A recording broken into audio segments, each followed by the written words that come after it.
प्यारे बच्चों, अगर आप ऐसी ही खूबसूरत, सबक आमोज और ईमान अफरोज कहानियां सुनना चाहते हैं तो अभी हमारे चैनल को सब्सक्राइब करें और बेल आइकन को दबा दें ताकि कोई भी नई वीडियो आपसे छूट ना जाए।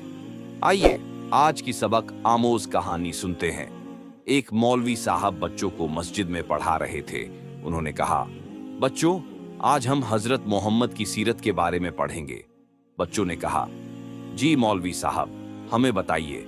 मौलवी साहब ने फरमाया, हजरत मोहम्मद ने हमें सच्चाई, ईमानदारी और हमदर्दी की तालीम दी।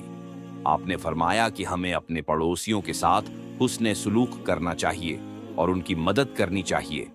एक बच्चे ने पूछा, मौलवी साहब, क्या हम हजरत मोहम्मद की तरह बन सकते हैं?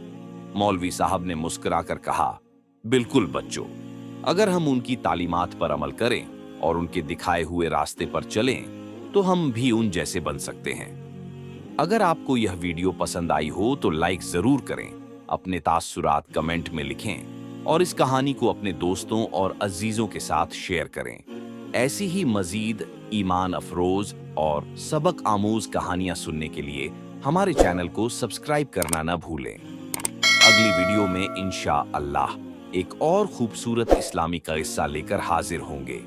तब तक के लिए अल्लाह हाफिज।